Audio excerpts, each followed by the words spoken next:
Good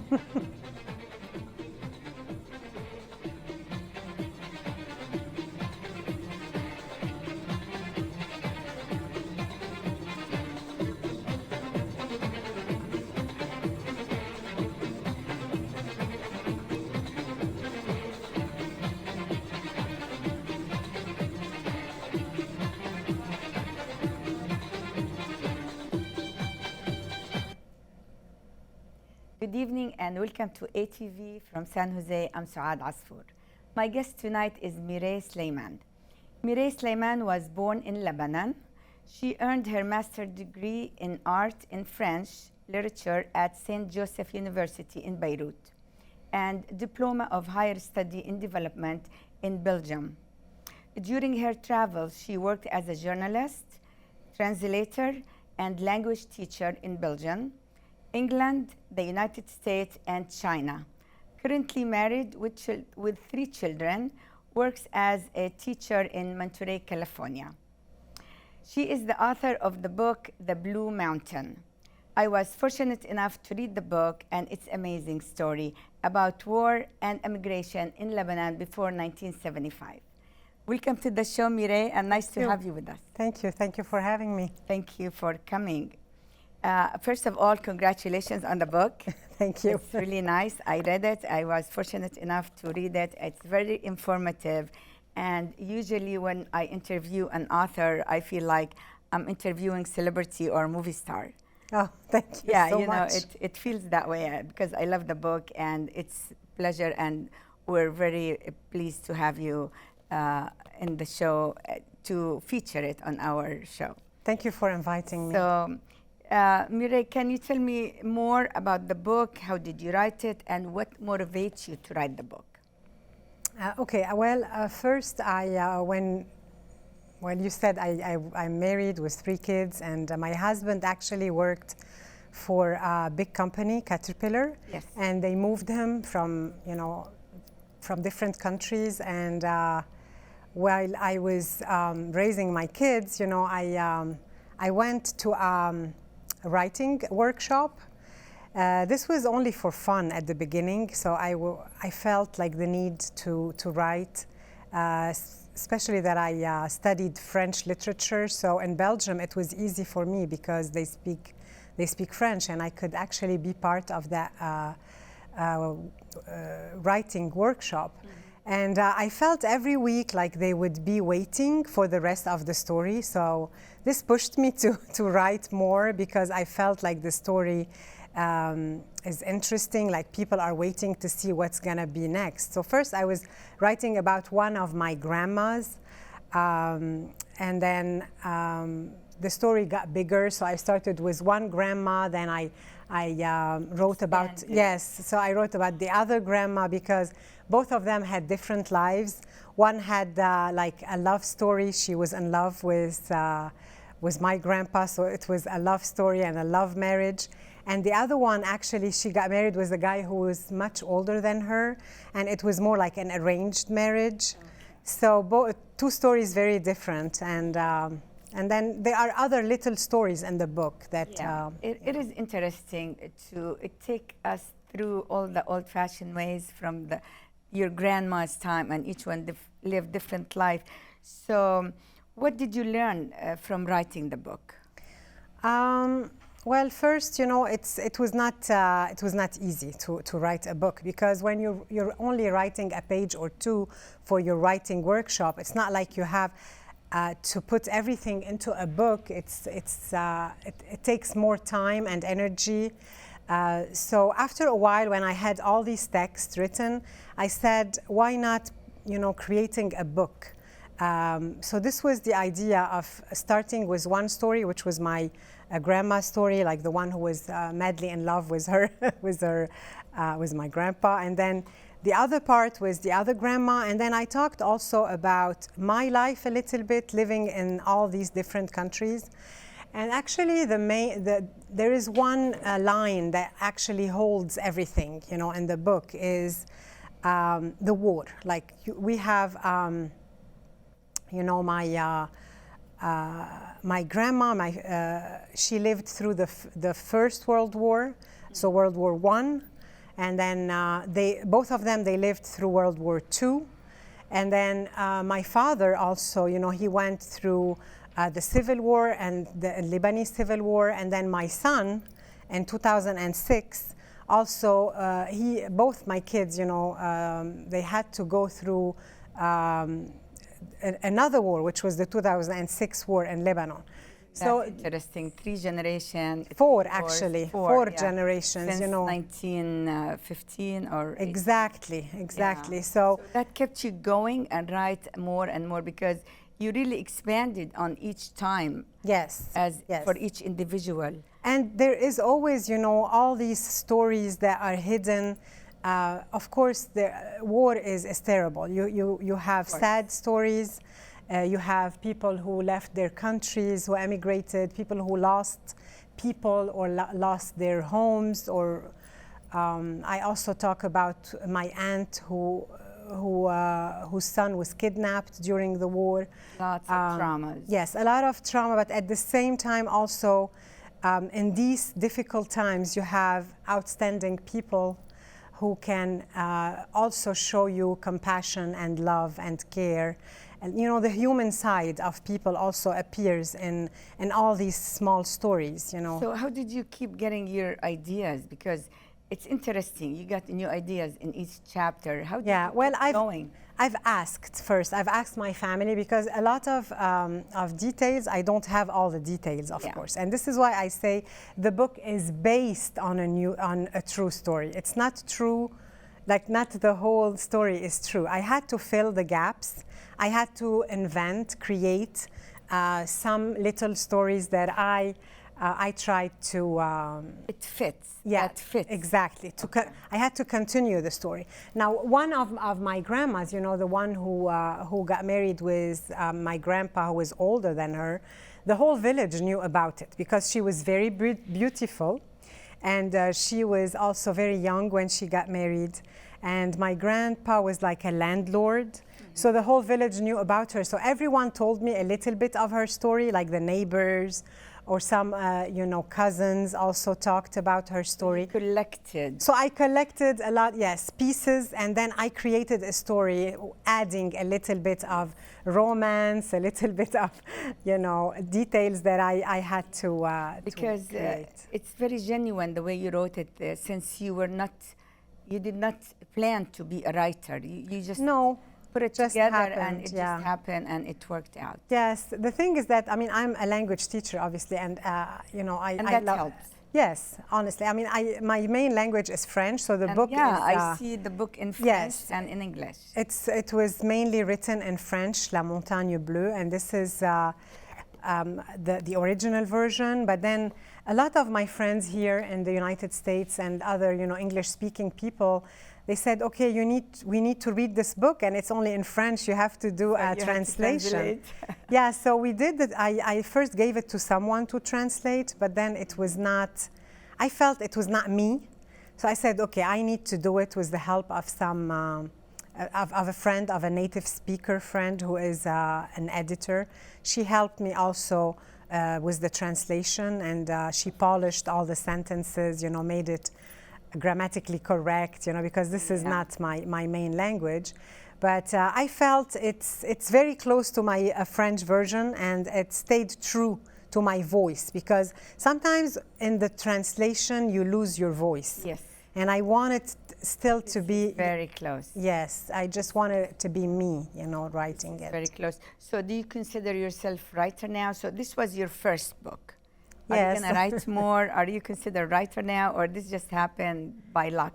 Well, I don't know if it's by luck. I think that book, because we moved a lot. Every time I start a job or I start something, I had to leave it and go. So even, friends and, the school, my kids changed so many schools. We changed so many homes and, neighbors. And, you start something, then you leave it and go somewhere else. And the book was the only, that manuscript, it was still a manuscript on my computer. That was the only thing I could take with me. So that story actually kept me going, because it was the only thing that I could take with me everywhere I went. And this is why I felt it's something that I have to hold to and to finish, because it's something that is not cut by my move. So what was the most difficult part about writing this book? What difficulties did you face? The publishing is very hard, yes. Especially when you are a new author. You don't have like this outstanding story, like, you know, people like sensational stories, like, I don't know, like people, when you write about famous people or people who went through a lot, or, you know, it's very hard to be published by a publisher. But I was lucky enough to have a Lebanese publisher, Dirgham. They believed in the story, and they helped me publish it. And that was actually the best part, that I was able to publish it, because people don't really realize how hard it is to be published. I mean, by a big, like a big publisher or like a big name. In your life, you've been through a lot of traveling, and you lived in Belgium for several years, and then moved here, and then you were born in Lebanon. So your identity, what happened to that? Do you hear from your readers? Do they give you feedback after they read the book? Do you confuse them on your identity, or how do you explain that? No, because a lot actually of Lebanese and even like Middle Eastern, like Arab people, they left their countries a lot. They can relate a lot to the book, because of course we were born in a country and we love this country, but at the same time, you know, we lived in other countries and we also love all these countries. Like one time someone told me, like, when I used to live in Belgium, do you feel more Lebanese or Belgian? Yes. Or American? Because I have also, you know, the American citizenship, and you know, I lived 12, 13 years now in the United States. And I said, you know what, they want you to choose an identity. Like, you cannot be Lebanese and American. You have to choose either and actually, I said, I don't need to choose. With that, yeah. I mean, I think I am a mix of all these layers, and I was thinking about these sand bottles. You know, when you do the sand bottles, and you have all these layers of colors and different so words. I have a Lebanese part in me, because, you know, this is where I was born and raised, and this is my first culture. And I still love my country. You know, I long to go back to Lebanon and visit my family. And at the same time, there is a layer, a Belgian layer, because I lived 10 years in Belgium, and I love also this country, and I love Europe in general, and we enjoyed, you know, living in Europe a lot. And then, of course, I have my, you know, American identity and culture and citizenship, and I love this country. It gave me so much opportunity. This is where my kids were. I mean, one of my kids was born. Another one was born in Belgium, and another one was born in Lebanon. So I have 3 kids. Each one was born on a continent. So they are, I feel, richer, because they are also exposed to all these cultures. They are tolerant. They accept other people with more ease. They are not afraid of people who are different. They are not afraid of different religions or different colors. Or they are more open to yes, life. yes. I think that's very lucky. It is like, it's not easy even exactly. to go through all that, but it's at the end, when you look back, you see that actually you gave your kids a gift. And you gain a lot of knowledge and experience. Yes. And I think it's like, even though it goes with some difficulties in terms of the, stability and moving from one place to another, but you take a lot with you too. Sure, you lose on the way. You lose friends, you lose, you know, family, you lose a lot of things, but at the same time, yes. But also, it's a different and unique experience, because you were exposed. It trains you to pick it up, you know, start over and it builds resiliency, actually. I did read the book, and I really like it. But I want to ask you now to read something for us. One passage that I really like in part 3. Oh. If you don't mind. Okay. So we want to hear it with your voice, and tell us more about that. Okay, well. So never finding time again. Well, there is a lot of nostalgia in the book. Of course, there's, as I said, it's for every person who left his country. Especially we're the Middle Eastern people, we have a lot of Yes. nostalgia. We get homesick fast, and Exactly. very emotional people. And this book proves it. It's actually, you have a lot also of, if you notice, a lot of sentences that I kept in Arabic. In the original words. In the original I wanted language. to ask you about that, like Yes. amthal or hikam Arabiya. Yes, proverbs I and I things noticed like that. actually that in every chapter you have something interesting that I even forgot about them. But how did your reader like that? Yeah, I said because people relate to it, like it's gonna make them happy. Like when I talk about the za'atar, za'atar is, everybody eats za'atar. Everybody had the little, pita bread with olive oil and za'atar in the morning. Especially now, it's very popular in United States. It is, and it's very healthy because it's with olive oil. But when we were little, they used to tell us that it makes you smart. Yeah. So we eat it in the morning before, if we have a test or something. With olive oil, it does make you smart. Before we get to school. Yes. So anyway, so the book, the part 3 is never finding time again, because it's actually, you're searching for that time that you lost. All your life, you spend time, then you lose, all these memories. It's the time that you are looking for. So I tried to, I'm going to read that part about the za'atar. Everybody knows the za'atars.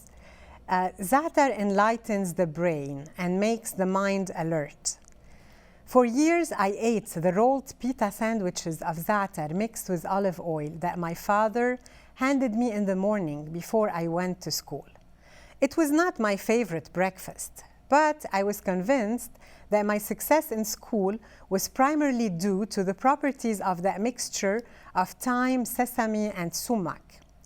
I don't know if my father was sure of that fact, or if it was his way of convincing us to eat it.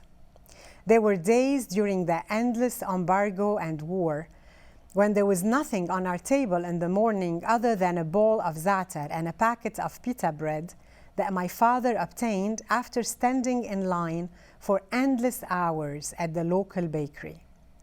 Years later, I learned to flavor my pizza with that mixture. I added it to meats and grilled fish. I combined it with white cheese and mozzarella and seasoned my omelets and salads with its subtle fragrance. I have long enjoyed its exquisite aroma. Like a Madeleine of Proust, I was amazed to discover that a handful of spices was enough to revive an entire country in me. Wow, you're making me hungry. I thought I'd make you like more nostalgic. That too, that's really important. But I wanted to ask you about the people, how important this book to the people from your daya, from in Lebanon. How do they feel about the book?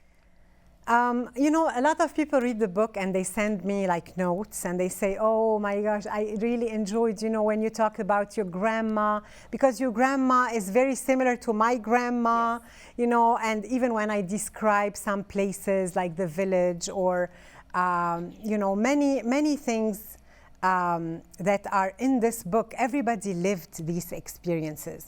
Like, for example, when I talk about the accent, I come from the north part of Lebanon, and a lot of people from the north, they can relate to the accent. We have a very strong accent.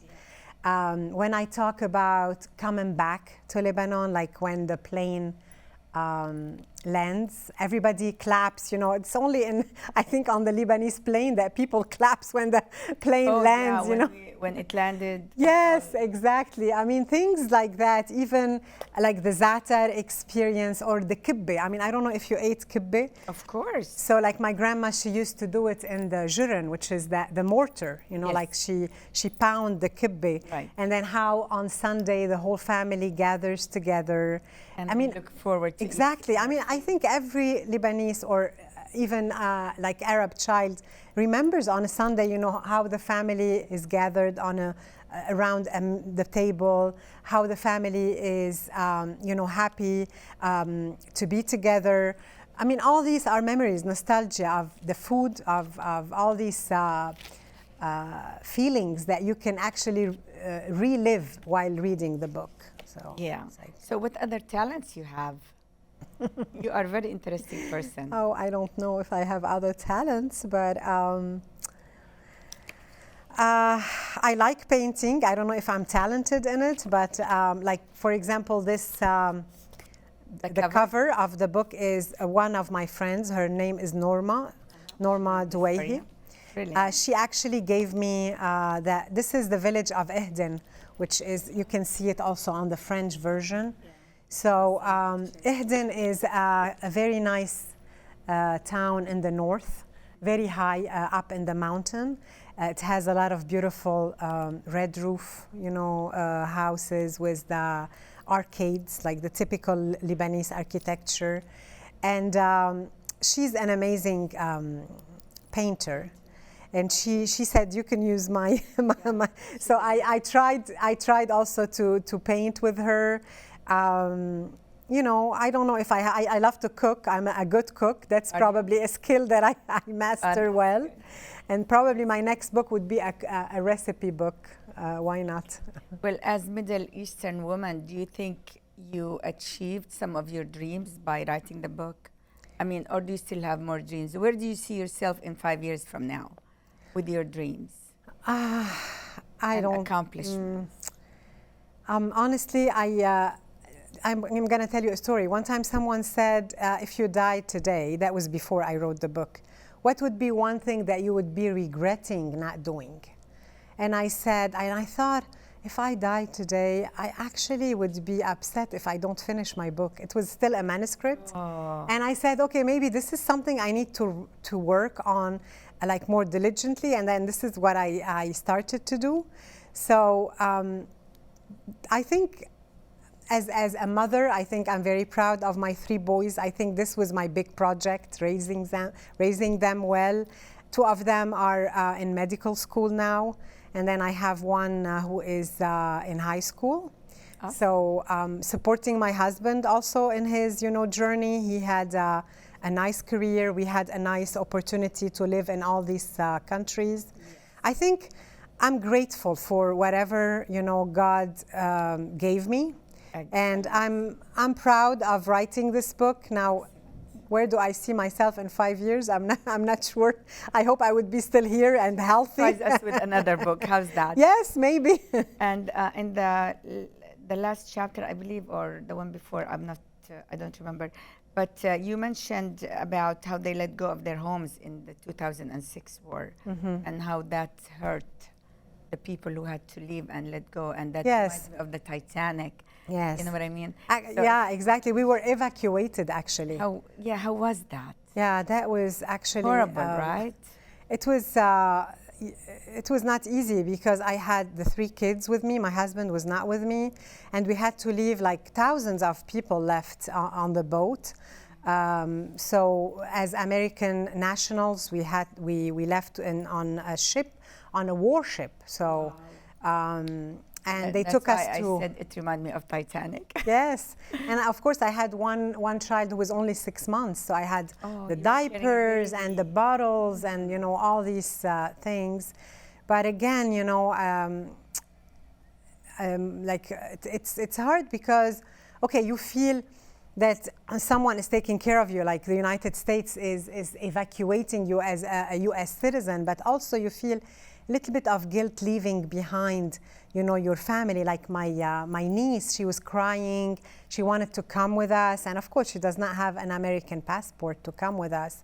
And she was like, okay, her mother, this is in the book, like, you cannot go. You don't have like the same passport. Look, because she looks at her passport and then she says, my sister says, they have the eagle on their passport. And she said, oh, but we have the cedars on our passport.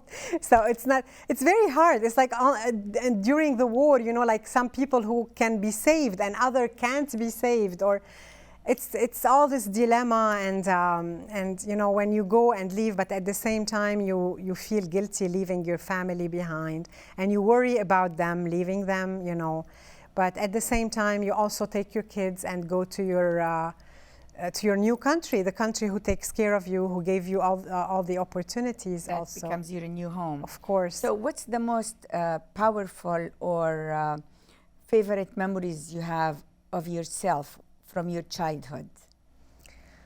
You know, I mean, there's a lot of small like stories about like how they used to talk about my grandma, the one that I told you was very pretty. And as a child, like I look at her and I see she is old and wrinkled, you know. I mean, she's old, she's an old grandma. And I would say, I mean, it's funny because I say, I've never thought that grandmas could be beautiful, you know, like because when you see them, they are old and then plump and then, you know, all these little stories about how we played like the grandpa and the grandma, you know, because we were trying to imagine their lives. I can imagine that. Yes. That's so beautiful. Because in the middle of war, you know, this is a child trying to still find joy. You know, you're still in the middle of catastrophe, leaving your house, leaving your home. So I don't know if we have time, but I would like to. We don't have this time. Okay. But we will. You will come again. We need you Okay. for more. Okay. Another show, hopefully, so we can talk more yes. about your accomplishments. Thank you. You and your book deserve to be known. This is a legacy. Thank you. And I want to thank you so much. You deserve to be known with the. I recommend that they read the original version, which is La Montagne Bleue. Good luck to you. Thank We're you. very proud of you as a Thank you Middle so Eastern much. woman. Thank Thank you you for coming. Thank you for I appreciate inviting me. I appreciate Thank you very it. much. Thank you for watching. See you next time. Thank you. Good night.